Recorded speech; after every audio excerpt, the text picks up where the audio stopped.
서울 여의도 63빌딩 맞은편 골목 끝에는 아무도 눈여겨보지 않는 건물이 하나 있었다. 낡은 외관에 창유리 하나가 금가 있었고 현관 바닥에는 빗자루 자국이 선명하게 남아 있었다. 하지만 그 건물 17층 회의실 안에서는 한국경제지형도를 다시 그릴 만한 숫자들이 매일 아침 오가고 있었다. 그곳이 바로 태강그룹 본사였다. 회장 박두만은 오전 9시 정각에 회의실에 들어서는 것을 철칙으로 삼았다. 65해를 살아오면서 단 한 번도 그 원칙을 어긴 적이 없었다.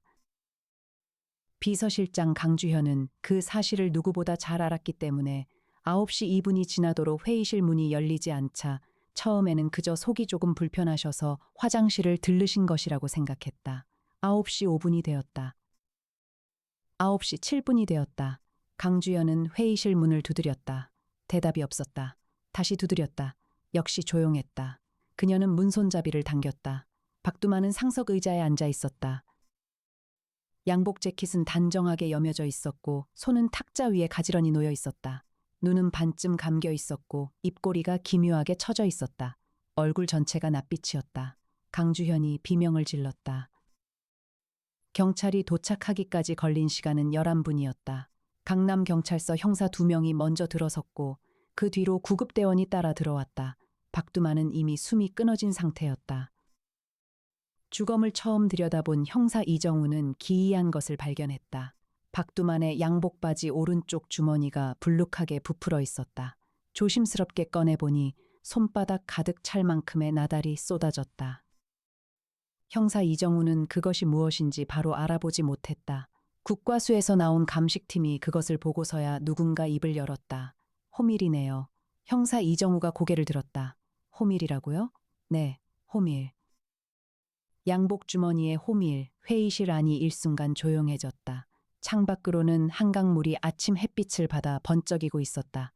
그 빛이 낯빛 시신의 얼굴 위로 고요하게 내려앉았다.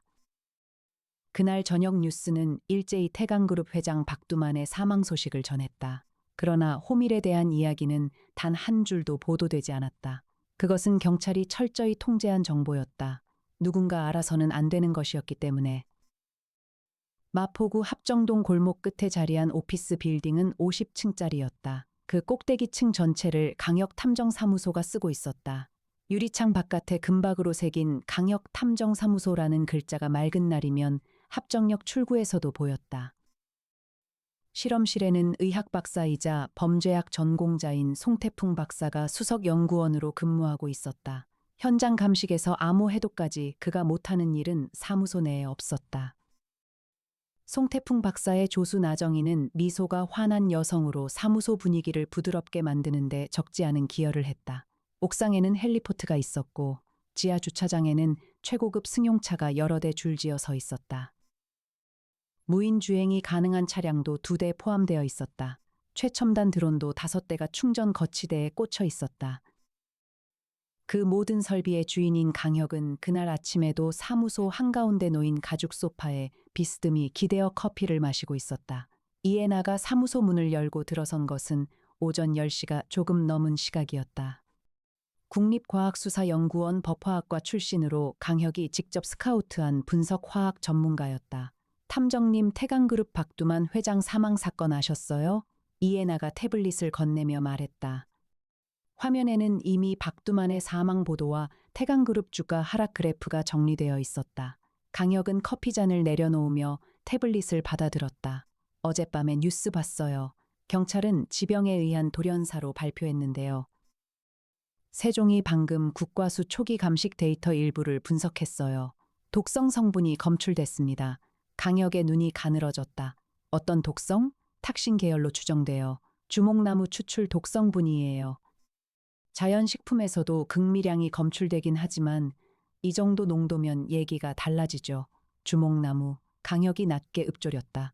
그는 소파에서 일어나 창가로 다가섰다. 한강이 멀리 보였다. 그리고 탐정님, 이해나가 잠깐 말을 멈추었다가 이었다. 박두만 회장 주머니에서 호밀이 나왔대요. 강혁은 돌아보지 않았다. 그러나 그의 어깨가 미세하게 굳는 것이 보였다.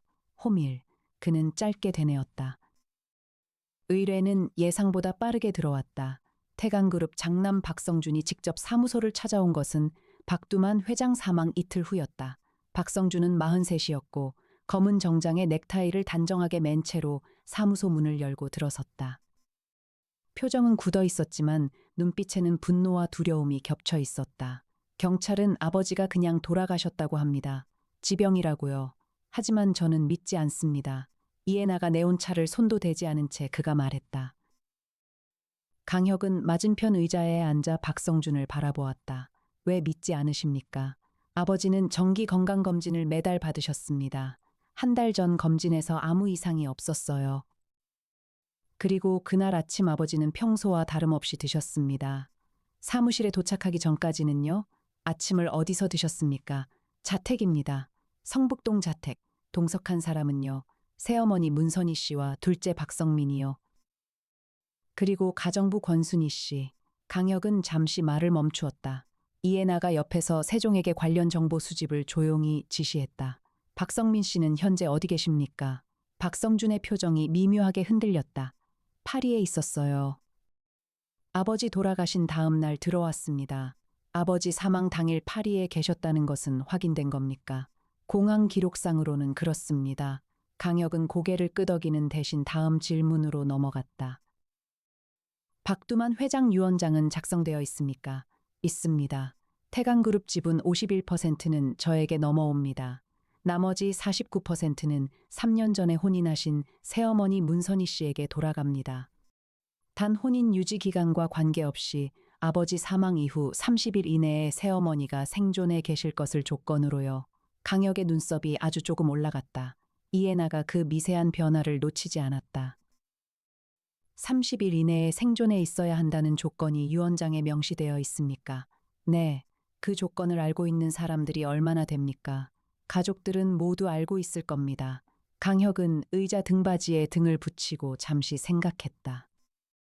이해나가 그 틈에 세종이 뽑아낸 초기 자료를 확인하고 있었다. 태강그룹 가족관계는 복잡했다. 박두만의 첫 번째 부인 이명자는 12년 전 교통사고로 사망했다. 장남 박성준은 태강그룹 경영에 깊숙이 관여하고 있었고 차남 박성민은 3년 전 아버지와 큰 다툼이 있은 후 파리로 떠나 정착해 살고 있었다. 딸 박성혜는 막내로 26살이었다. 박두만의 두 번째 부인 문선희는 38살이었다. 박두만보다 27살 어렸다. 강혁과 이해나는 그 다음 날 오전 성북동 자택을 방문했다. 이해나가 미리 차량과 방문 일정을 조율해 두었기 때문에 도착하자마자 안으로 들어갈 수 있었다. 태강그룹 회장 자택은 독립된 담장 안에 본체와 별채가 따로 있는 구조였다.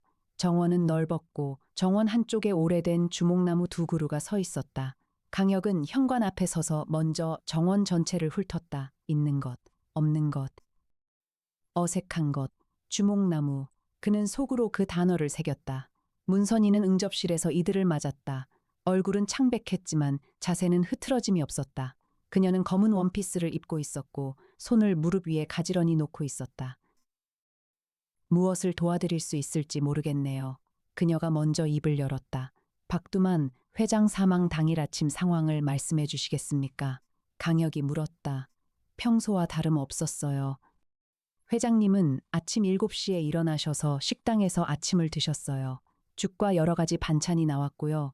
잼 드시는 걸 좋아하셔서 토스트도 한 조각 드셨어요. 마멀레이드를 즐겨 드셨는데 그날도 새로 뜯은 병을 드셨죠. 마멀레이드. 강혁이 낮게 되풀이했다. 네, 제가 직접 꺼내드렸어요. 냉장고에 있던 새 병을요. 식탁에는 몇 분이 함께 계셨습니까? 저와 성민이 둘뿐이었어요. 성준이는 이미 일찍 사무실로 나간 후였고 성애는 방에서 늦잠을 자고 있었어요. 박성민 씨는 그날 파리로 출국하셨습니까? 아침 식사 후 공항으로 바로 가셨어요. 미리 예약된 일정이 있다고 하셨어요. 이해나가 옆에서 조용히 메모를 했다. 가정부 권순희 씨는 어디서 일하십니까? 부엌에 계세요. 식사 준비와 청소를 담당하세요. 강혁은 권순희와 별도로 이야기하고 싶다고 했다. 문선희는 잠시 망설이다가 부엌 쪽으로 안내해 주었다. 권순희는 예순이 가까운 여성으로 오랜 세월 몸을 쓴 티가 손에 남아 있었다.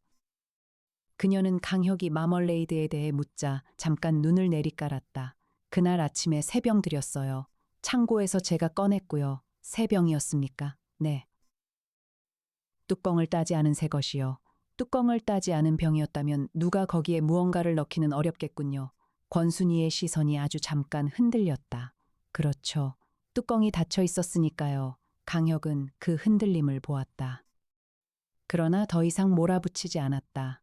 그저 고개를 끄덕이고 돌아섰다. 복도로 나오자 이에나가 귓가에 가까이 와서 낮게 말했다.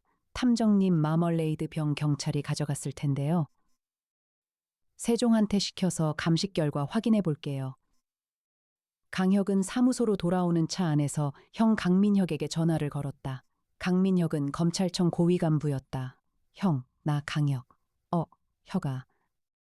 무슨 일이야? 태강그룹 박두만 회장건 어디까지 돼 있어? 전화기 너머 강민혁이 잠시 침묵했다. 경찰이 돌연사로 발표했잖아. 독성 성분이 나온 거 알잖아. 형도 알지.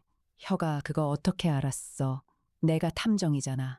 강민혁이 낮게 웃었다. 탁신 계열 독성 맞아. 주목나무 추출물이야. 국과수 최종 보고는 이틀 후에 나와. 경찰은 지금 내부적으로는 타살로 보고 있는데 발표를 억누르고 있어. 태강그룹 주가가 더 빠지면 시장이 혼란스러워지니까. 수사가 진행되고 있어? 극비리에 진행 중이야. 너 무슨 일에 들어왔어? 박성준 씨가 왔어. 그렇군. 강민혁이 잠시 말을 멈추었다. 혁아 조심해. 태강그룹 내부는 복잡해. 성북동 자택 근처 조심하고. 강혁은 전화를 끊고 창밖을 보았다. 이에나가 운전석에서 앞을 바라보고 있었다. 그녀의 손이 핸들 위에서 조용하게 움직이고 있었다. 박두만 회장이 사망한 지 열이틀 후였다. 문선이가 죽었다. 강혁의 전화가 울린 것은 새벽 2시였다. 발신자는 강남경찰서 형사였다. 그 형사는 강혁이 강력계에 있을 때 함께 일한 후배였다. 선배님, 태강그룹 건요. 문선희 씨가 자택에서 숨진 채 발견됐어요. 청산가리 계열 독성이에요. 차 한 잔 마시다가 그렇게 됐대요. 강혁은 수화기를 쥔 손에 힘이 들어갔다. 언제 발견됐어? 오늘 저녁 가정부 권순희 씨가 발견했어요. 응접실 소파에서요. 현장 보존돼 있어. 네, 지금은 돼 있습니다. 이에나는 강혁이 전화를 끊는 순간 이미 재킷을 입고 있었다. 그녀는 탐정님의 표정을 보고서 상황을 짐작했을 것이다. 가실 거죠? 응. 차 제가 몰게요. 둘이 성북동 자택에 도착했을 때 경찰차 3대가 골목을 막고 있었다. 강혁은 형사 증명서를 꺼냈다. 사립탐정 신분증이었지만 강민혁 검사가 사전에 손을 써둔 덕에 현장 안으로 들어갈 수 있었다. 응접실은 조용했다. 소파 위에 찻잔 하나가 쓰러진 채 있었고 문선희는 바닥에 쓰러져 있었다. 국과수 팀이 이미 검체를 채취하고 있었다. 이에나는 현장을 꼼꼼하게 살폈다. 최첨단 현장 분석 키트를 꺼내 빛 반사 각도를 기준으로 잔 주변을 분석했다. 강혁은 방안을 천천히 돌았다. 있는 것, 없는 것, 어색한 것. 찻잔은 2개였다. 하나는 쓰러져 있었고 하나는 탁자 위에 똑바로 놓여 있었다.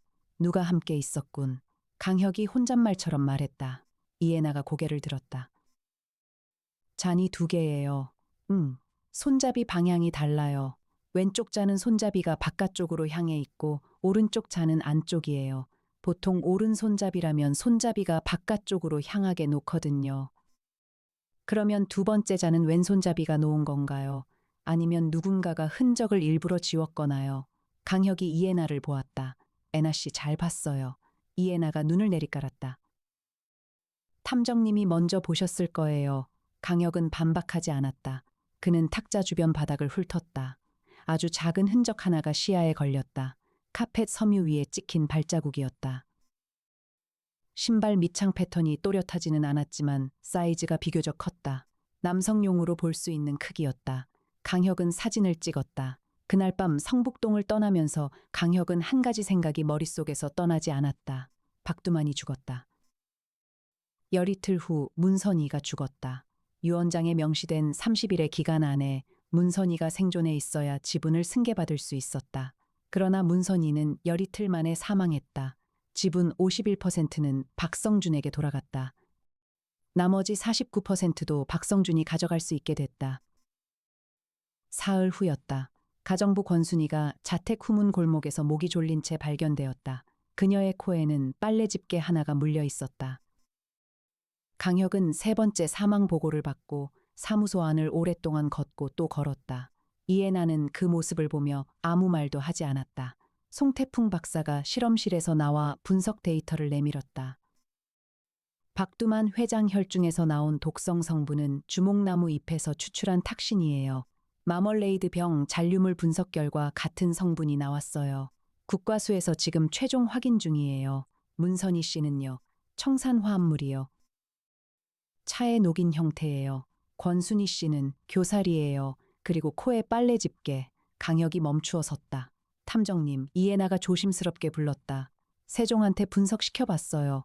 박두만 주머니에 호밀, 문선희가 마신 차, 권순희 코에 빨래 집게. 이 세 가지를 동요 하나와 연결할 수 있어요. 강혁이 고개를 들었다. 이해나가 세종 스크린을 향해 손짓했다. 화면에 텍스트가 떠올랐다. 임금님 만세 임금님 곳간에 호밀이 가득하네 왕비님은 방에서 꿀빵 드시고 계집에는 뜰에서 빨래를 넣는 데새가 날아와 코를 쪼았다네. 영국 전래 동요 식스펜스 노래예요. 호밀은 박두만 회장 주머니에서 나왔어요. 왕비는 꿀빵을 먹다 죽었죠. 문선희 씨 옆 탁자에는 먹다 남은 벌꿀 과자가 있었어요. 그리고 계집에는 빨래를 넣는데 새가 날아와 코를 쪼았다. 권순희 씨의 코에 빨래 집게. 방 안이 조용해졌다. 강혁이 낮고 천천히 말했다.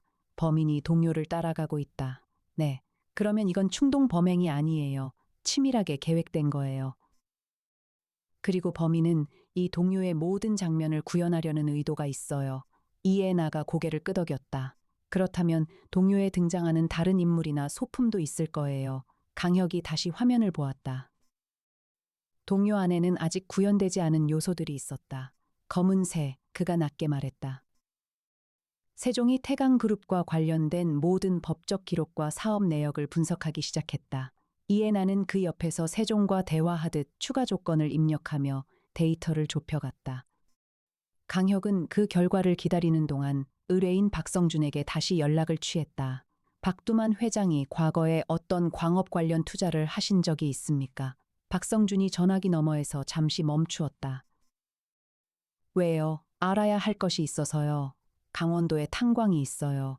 지금은 폐광이지만 오래전에 투자했다가 수익이 없어서 사실상 방치해두고 있는 곳이에요. 탄광 이름이 뭡니까? 검은새 탄광이요. 강혁의 손이 잠깐 멈추었다. 검은새. 네, 정확하게는 흑조 탄광이에요. 한자 이름이 흑졸인데 다들 검은새라고 불렀어요. 그 탄광에 관련된 인물 중에 억울한 일을 당한 분이 계십니까? 박성준이 다시 침묵했다. 선생님, 어디서 그런 걸 알고 계세요? 조사 중입니다. 30년 전 얘기예요. 탄광을 처음 개발한 것은 정만석이라는 분이에요. 아버지가 자금을 대고 공동 투자한 거였는데 탄광의 개발 가치가 없다는 판정이 나온 후 아버지 혼자 빠져나왔어요. 정만석 씨는 그 와중에 광산 사고로 돌아가셨고요. 정만석 씨 가족이 있습니까? 부인과 자녀 2명이 있었던 걸로 알아요. 부인은 오래전에 돌아가셨고 아들은 군에서 전사했다고 들었어요. 딸이 있는데 이름이 정보령이에요. 강혁이 이해나를 바라보았다. 이해나는 이미 세종의 정보령이라는 이름을 입력하고 있었다. 박성민이 귀국한 것은 문선희 사망 다음 날이었다. 강혁은 그에게 연락을 취했고 박성민은 선뜻 만남에 응했다. 박성민은 38살이었다. 형 박성준과는 달리 날카로운 인상이었고 눈빛에 유연한 지성이 담겨 있었다. 강혁 사무소에 들어서면서 공간을 한번 훑어보는 눈동자 움직임이 보통 사람의 것이 아니었다. 아버지 사건을 조사 중이신 거군요. 그가 앉으면서 먼저 말했다. 그렇습니다. 박성민 씨는 아버지 사망 당일 파리에 계셨죠. 맞아요. 항공 기록 다 나와 있을 거예요. 귀국은 왜 그 시점에 하셨습니까? 아버지가 돌아가셨으니 당연히 돌아오는 거죠. 아버지와의 관계는 어떠셨습니까? 박성민이 입술을 조금 움직이다가 대답했다. 좋지 않았죠. 3년 전에 크게 다퉜어요. 아버지 경영 방식에 동의할 수 없었거든요. 어떤 부분에서요. 과거에 태강그룹이 성장하는 과정에서 희생된 사람들이 있어요. 아버지는 그게 사업이라고 하셨죠. 저는 동의할 수 없었어요. 강혁이 잠시 말을 멈추었다. 검은새 탄광을 알고 계십니까? 박성민의 표정이 아주 짧은 순간 굳었다가 풀렸다. 알죠. 정만석 씨 이야기요. 그분 딸 정보령 씨를 아십니까? 박성민이 창밖을 잠깐 보다가 강혁에게 시선을 돌렸다. 압니다. 어느 정도로 아십니까? 오래 알고 지냈어요. 방 안에 잠시 침묵이 흘렀다. 이해나가 옆에서 조용히 세종 데이터를 확인했다. 그 순간 그녀의 눈이 멈추었다. 정보령, 28세. 현재 태강그룹 성북동 자택근무, 직책, 가정관리 담당. 이해나가 탐정님하고 짧게 불렀다. 강혁이 그녀 쪽으로 시선을 이동했다. 이해나가 태블릿 화면을 내밀었다. 정보령, 성북동 자택근무. 강혁의 눈이 날카롭게 변했다. 박성민 씨, 정보령 씨가 지금 태강그룹 자택에 근무하고 있다는 걸 알고 계십니까? 박성민이 입술을 꾹 다물었다. 알고 있어요. 언제부터 근무했습니까? 약 6개월 전부터요. 박성민 씨가 소개한 겁니까? 네. 강혁은 테이블 위에 두 손을 모으고 박성민을 바라보았다. 정보령 씨가 그 집에 들어간 이유가 무엇입니까? 박성민이 오랫동안 침묵했다. 창밖에서 바람소리가 유리창을 두드렸다. 그녀는 어머니의 마지막 부탁을 이루려고 했어요. 어머니 정 씨는 돌아가시기 전까지 아버지 박두만을 용서하지 않겠다고 했어요. 두 아이에게 복수하라고 가르쳤다고 했어요. 아들은 군에서 죽었고 딸만 남았어요. 하지만 보령이는 복수를 원하지 않았어요. 그저 아버지가 무엇을 잘못했는지 그 집안에서 보고 싶었던 거예요. 저는 그녀가 어떤 계획을 갖고 있는지 몰랐어요. 진심으로 강혁이 눈을 가늘게 떴다. 지금 정보령 씨 어디 있습니까? 모릅니다. 연락은 됩니까? 안 돼요. 며칠 전부터 전화가 꺼져 있어요. 강혁은 사무소로 돌아오는 길에 두 통의 전화를 했다. 한 통은 은비령 변호사에게였고 한 통은 김병기 부장판사에게였다. 은비령은 이해나의 베프였다. 전 판사 출신의 로펌 대표로 40살에 가까운 나이에도 미모가 여전했다. 그녀는 강혁을 돕는 일이라면 어지간해서는 마다하지 않았다. 강혁을 향한 마음을 그녀는 늘 유머 뒤에 숨겼다. 강 탐정 또 일 생겼어? 밥은 먹었어? 강혁이 사정을 설명하자 은비령은 이내 진지해졌다. 태강그룹 정보령이라는 인물에 대한 과거 법적 기록이나 소송 이력이 있는지 확인해 줄 수 있어? 정보령. 3분만 줘. 3분 후 은비령이 다시 전화했다. 5년 전에 민사소송 기록이 있어. 태강그룹 상대로 정만석 씨 사망에 대한 책임 소가를 냈다가 증거 불충분으로 각하됐어. 그때 소송을 대리한 변호사는 누구인지 알아? 누구야? 나야. 강혁이 잠시 말이 없었다. 내가 그 소송 담당했어? 응. 보령이 어머니가 죽기 직전에 딸을 데리고 나한테 왔어. 이길 수 없는 소송이었어. 증거가 너무 없었거든. 보령이가 그때 23살이었어. 당시에 어디로 갔는지 소식이 끊겼었는데 지금 경찰이 그 아이를 찾고 있어. 전화기 저편에서 잠깐 숨소리가 들렸다. 알겠어. 내가 도울 수 있는 선에서 하겠어. 김병기 부장판사에게 한 전화에서는 영장 관련 절차를 미리 준비해달라고 부탁했다. 김병기는 은비령과 판사 동기였고 강민혁과도 면이 있었다. 이해나를 마음에 두고 있다는 것은 주변에서 다들 알고 있었지만 이해나는 모르는 척했다. 혁이 네가 하는 일이라면 준비해둘게. 필요할 때 연락해. 다음 날 아침 강혁에게 예상치 못한 방문자가 찾아왔다. 제7사단장 강태룡 장군이었다. 강혁과 고등학교 동기였고 체력이 강철 같기로 소문난 인물이었다. 특수전 전문가의 무기 전문가였다. 부인은 미스코리아 진 출신 최현진으로 군인 아내로는 이례적으로 사교계에서 유명했다. 강태룡은 군복을 입고 사무소에 들어왔다. 혁아, 내가 직접 와야 할 것 같아서. 강혁이 눈썹을 올렸다. 태룡이 형 무슨 일이야? 정보령이 어디 있는지 알아. 방 안이 조용해졌다. 이해나가 고개를 들었다. 송태풍 박사가 실험실 유리창 너머로 귀를 기울였다. 나정이가 손에 들고 있던 파일을 천천히 내려놓았다. 어딘데? 강혁이 낮게 물었다. 강원도 흑조탄광 근방이야. 우리 부대 훈련 구역 경계 바깥인데 지난주에 우리 병사가 그쪽에서 누군가 텐트를 치고 있는 걸 봤어. 위치가 딱 흑조탄광 입구 부근이야. 거기 지금 안전해? 여름이라 산불 위험은 없어. 하지만 혼자 있는 건 위험해. 산세가 험해. 강혁이 이해나를 보았다. 애나 씨, 네 탐정님, 강원도 가야 할 것 같아요. 이미 루트 뽑았어요. 차로 2시간 40분이에요. 지금 나가면 오전 중에 도착할 수 있어요. 강혁이 코트를 집어들었다. 강원도 산길은 좁고 가팔랐다.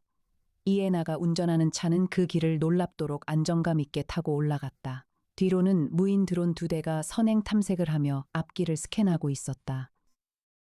탄광 입구는 오래된 철문이 녹슨 채로 반쯤 열려 있었다. 그 바깥에 소형 텐트가 하나 있었다. 텐트 앞에는 소형 가스버너와 냄비가 놓여 있었다. 강혁이 차에서 내렸다. 이에나가 뒤따랐다. 거기 누구 계십니까? 대답이 없었다. 강혁이 텐트 가까이 다가갔다. 텐트 입구가 안쪽에서 잠겨 있었다.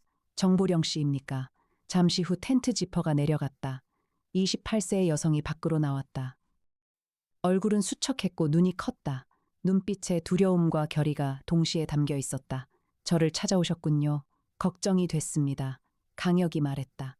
정보령이 강혁을 한동안 바라보았다. 저는 살인을 하지 않았어요. 강혁이 답하기 전에 이에나가 먼저 말했다. 알고 있어요. 정보령이 이에나를 보았다. 어떻게 아세요? 권순희 씨가 돌아가신 날 밤 CCTV 기록이 있어요. 성북동 골목 1분 화각에 탐정님이 탐정사무소 세종 시스템으로 분석을 돌린 거예요. 정보령 씨 차량은 그 시간에 성북동 근방에 없었어요. 이 탄광 근처 주유소 CC에 찍혔어요. 문선희 씨가 돌아가신 날 밤도 마찬가지예요. 정보령의 눈이 흔들렸다. 저는 그분들한테 아무 짓도 안 했어요. 저는 그냥 그 집에 들어가서 보고 싶었어요. 아버지를 죽게 만든 사람들이 어떻게 살고 있는지를요. 죽인 사람이 누군지 알고 있습니까? 정보령이 잠시 땅을 보다가 입을 열었다. 박성민이에요. 강혁은 정보령에게 이야기를 들었다. 산중 텐트 앞에 앉아서 3명의 목숨이 연결된 이야기를 들었다. 박성민은 저와 어릴 때부터 알았어요. 어머니가 박두만 회장 상대로 소송하던 시절에 성민이도 그 집 아들이었으니까요. 저를 처음 찾아온 건 2년 전이에요. 아버지를 함께 처단하자고 했어요. 강혁이 말을 끊지 않고 들었다. 저는 거절했어요. 어머니도 돌아가셨고 오빠도 없어요. 복수가 무슨 의미가 있냐고 했어요. 하지만 성민이는 달랐어요. 자기 아버지를 정말로 증오했어요. 경영 방식 때문만이 아니에요. 더 오래된 이유가 있었어요. 아버지가 자기 어머니 이명자 씨 교통사고를 사고로 위장한 타살이었다는 걸 알고 있었어요. 이에나가 눈썹을 올렸다. 이명자 씨 사망 건을 재수사한 적이 있습니까? 없어요. 성민이 혼자 오랫동안 파헤쳐왔대요. 증거도 갖고 있다고 했어요. 하지만 사용하려 하지 않았어요. 대신 아버지를 동요처럼 죽이겠다고 했어요. 자신이 증오하는 방식으로요. 동요를 알고 있었군요. 네. 성민이가 어릴 때 이명자 씨가 자장가 대신 불러줬다고 했어요. 식스펜스 노래. 임금님 곡간에 호밀이 가득하네. 왕비는 꿀빵 드시고 계집애는 빨래 넣는데 새가 날아와 코를 쪼았다. 그 노래를요. 강혁이 잠시 말이 없었다. 그러면 권순희 씨는 왜 죽였습니까? 정보령이 손을 꽉 쥐었다. 권순희 씨가 성민이를 봤을 거예요. 그날 아침 마멀레이드를 바꿔치기 한 사람을 봤을 거예요. 직접 이야기는 못 들었지만 성민이가 그 집을 자주 드나들었어요. 비공개로요. 저도 나중에야 알았어요. 마멀레이드 병. 강혁이 낮게 읊조렸다. 권순희 씨가 그날 3병을 꺼냈다고 했는데 뚜껑이 닫혀있던 병이라고 했는데 이에나가 끼어들었다. 뚜껑을 다시 닫을 수 있어요. 밀봉된 것처럼 보이게요. 병 입구에 열처리 수축 필름을 다시 씌우면 돼요. 국과수 연구원 출신이라서 그게 가능한 방법인지 알아요. 미리 병 하나를 독을 넣어서 재밀봉해두고 창고에 넣어두는 거예요. 그리고 그날 권순희 씨가 하필 그 병을 꺼내도록 유도하거나 미리 뒤섞어두는 거죠. 강혁이 일어섰다. 마멀레이드 병이 창고에 얼마나 있었습니까? 정보령이 대답했다. 여러 개요. 회장님이 마멀레이드를 엄청 좋아하셨거든요. 박스째로 사두셨어요. 강혁의 내리에서 무언가가 맞물리기 시작했다. 성민이가 아버지가 귀국하기 이전에 한국에 온 적이 있습니까? 있어요. 공개 입국 기록에는 없어요. 하지만 있었어요. 강혁이 이해나를 보았다. 애나 씨, 박성민 개인 여행 기록을 세종으로 돌려봐요. 공식 항공 외에 전세기나 선박 이동까지 이해나는 이미 전화기를 귀에 대고 있었다. 세종의 분석 결과는 2시간 만에 나왔다. 박성민은 아버지 사망 23일 전에 한국에 입국한 적이 있었다. 전세기 기록이었다. 입국 후 이틀을 머물다가 출국했다. 그 이틀 사이 성북동 자택 CCTV에는 그의 모습이 없었다. 자택에 들른 흔적이 없었다는 말이었다. 하지만 그 이틀 사이 자택 부근 편의점 CCTV에 그의 얼굴이 잡혔다. 모자를 눌러 쓰고 있었지만 세종이 안면 인식으로 잡아냈다. 그 편의점은 자택에서 도보로 3분 거리였다. 이해나가 그 결과를 가지고 3가지 결론을 도출했다. 첫째, 박성민은 아버지 사망 23일 전 한국에 비공개로 입국했다. 둘째, 그 기간에 자택 근처에 있었다. 셋째, 그 이후 파리로 다시 출국해 알리바이를 구성했다. 마멀레이드 병을 바꿔치기 한 것도 그 이틀 아니었을 것이다. 그리고 문선이 사망일, 박성민은 귀국한 첫날이었다. 비행기에서 내리자마자 공항에서 경찰 조서사를 받은 것은 사실이다. 하지만 조사가 끝난 후 자택으로 이동했다. 문선이는 그날 저녁 사망했다. 문선이의 차에 청산 화물이 들어간 방법은 아직 밝혀지지 않았다. 하지만 탁자 위에 놓인 2번째 찻잔 자국이 있었다. 누군가 함께 앉아 있었다는 증거가 있었다. 왼손잡이. 이해나가 세종에게 박성민의 신체 정보를 요청했다. 의료 기록 중 병원 차트에 왼손잡이 표기가 있었다. 강혁이 사무소 안을 잠시 걸었다. 그리고 멈추었다. 그런데 그가 혼잣말처럼 말했다. 이해나가 고개를 들었다. 권순희 씨는 왜 죽였을까요? 그냥 두었어도 됐을 텐데. 이해나가 눈썹을 모았다. 권순희 씨가 뭔가 알고 있었겠죠. 그것만일까요? 강혁이 다시 걸었다. 마멀레이드 병이 창고에 있었다고 했어요. 박성민이 독을 넣은 병을 창고에 미리 넣어두고 가면서 권순희 씨한테 부탁을 했을 가능성이 있어요. 그날 아침 회장님 식사에 새 마멀레이드 병을 꺼내드리라고요. 부탁을 들어준 거예요. 그리고 나중에 그게 무슨 의미였는지 알게 됐을 거예요. 이해나가 숨을 잠깐 멈추었다. 그러면 권순희 씨가 공범이었다는 건가요? 모르고 있었을 수도 있어요. 단순히 성민이가 아버지를 위해 준비한 특별한 병이라고 했을 수도 있어요. 하지만 나중에 상황이 전개되면서 자신이 어떤 일에 쓰였는지 알게 됐겠죠. 그 죄책감과 두려움이 박성민에게 위협이 됐을 거예요. 방안이 조용해졌다. 그래서 죽인 거군요. 이해나가 낮게 말했다. 네. 그리고 동요의 마지막 장면처럼 꾸몄어요. 빨래 집게를 코에 물려서. 강혁은 형 강민혁에게 전화를 걸었다. 형, 박성민 체포영장 필요해. 증거가 있어? 세종 분석 자료 지금 형한테 전송할게.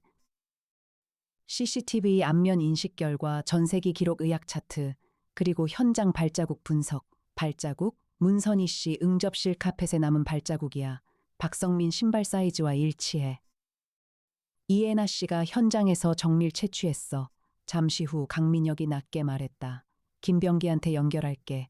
김병기 부장판사는 자료를 검토한 후 1시간 만에 영장을 발부했다.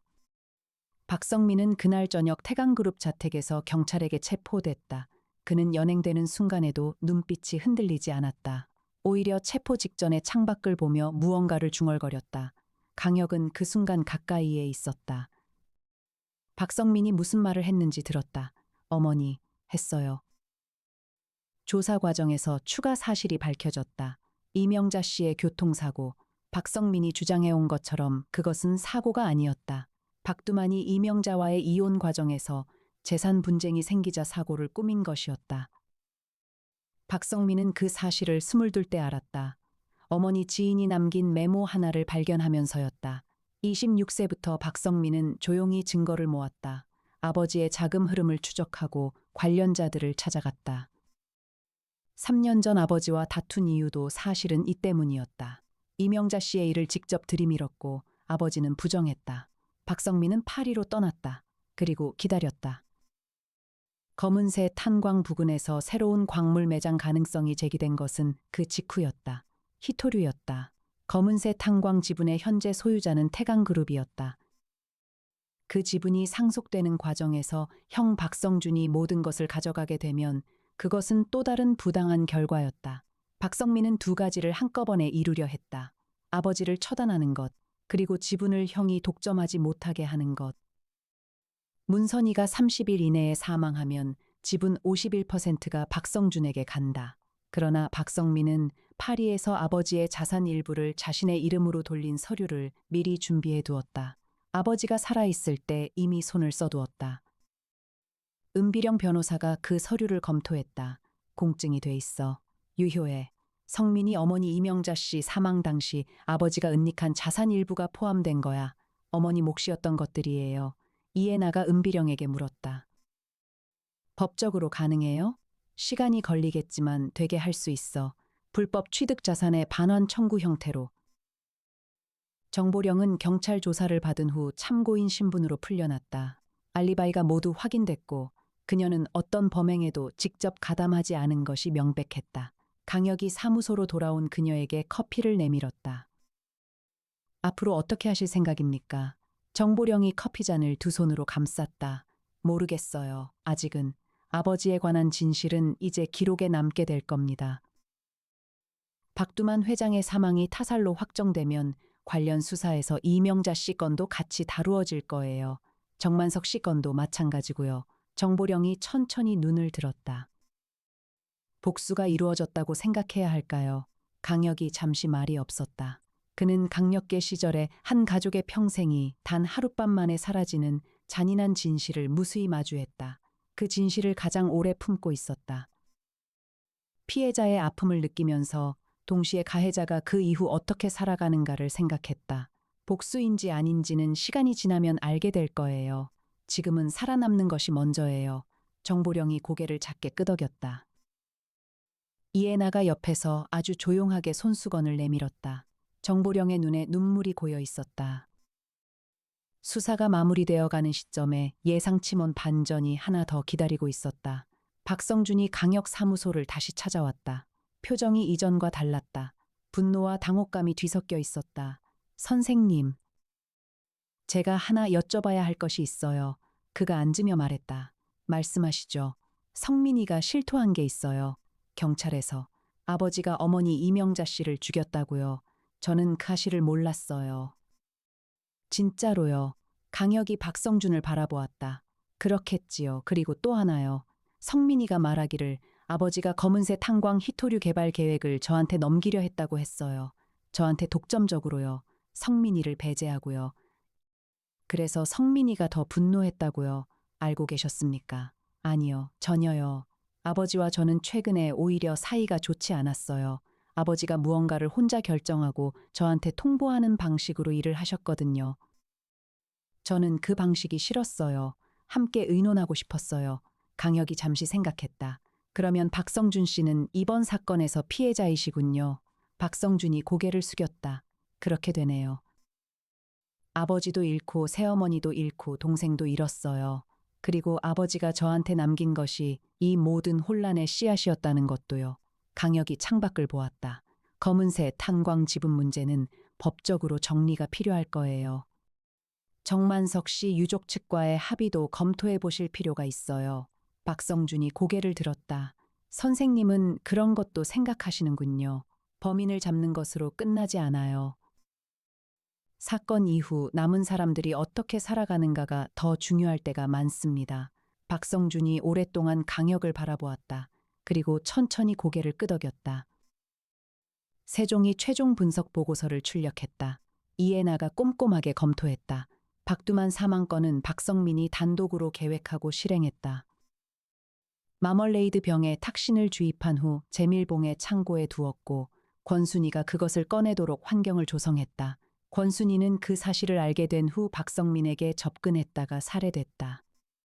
문선희 사망건은 박성민이 귀국 직후 자택을 방문해 차에 청산호 환물을 넣어 실행했다. 탁자에 남은 두 번째 잔과 카펫 발자국이 결정적 증거였다. 왼손잡이 확인이 최종 연결고리였다. 권순이 사망 건은 박성민이 직접 교살한 것이었다. 빨래 집게는 동요를 완성하려는 의도였다. 세 번의 살인 모두 아버지 박두만에 대한 증오와 어머니 이명자에 대한 복수심이 결합된 것이었다. 동요는 어머니가 불러주던 노래였다. 박성민은 구속 기소됐다. 3건의 살인과 1건의 사체 훼손으로 송태풍 박사가 최종 법의학 보고서를 마무리하면서 실험실 문을 열고 나왔다. 다 됐어요. 그가 말했다. 나정희가 커피를 내밀었다. 방 안 사람들이 각자의 자리에서 잠깐 숨을 내쉬었다. 사건이 마무리된 저녁 강역사무소에는 평소보다 많은 사람들이 모여 있었다. 강민혁이 퇴근 후 들렀다. 형제는 소파에 나란히 앉았다. 혀가 잘했어. 강민혁이 말했다. 형 덕분이야. 아니야, 너 혼자 다 한 거야. 나는 영장 서류만 건넸어. 강혁이 형을 보았다. 형은 솔직히 처음부터 박성민이라고 봤어? 의심했지. 알리바이가 너무 깔끔했거든. 너무 깔끔하면 오히려 의심해야 해. 그건 너도 알잖아. 강혁이 고개를 끄덕였다. 은비령이 이해나와 나란히 소파 한쪽에 앉아 있었다. 이해나, 너 탐정님 좀 그만 숨겨. 은비령이 낮게 말했다. 이해나가 커피잔을 들어 입에 댔다. 무슨 소리야. 내 눈이 그 사람 볼 때 어떻게 변하는지 알아? 그런 거 없어. 있어. 이해나가 아무 말도 하지 않았다. 김병기 판사가 문을 열고 들어왔다. 손에 케이크 상자가 들려 있었다. 수고하셨습니다, 여러분. 그가 말하며 이해나를 보았다. 이해나는 자연스럽게 은비령 쪽으로 몸을 기울였다. 김병기의 시선이 잠깐 흔들렸다가 강혁 쪽으로 이동했다. 강 탐정 다음번 건도 이렇게 빠르게 해결해줘요. 강혁이 웃었다. 노력해보겠습니다. 강태룡 장군이 나중에 문자를 보내왔다. 혀가 수고했다.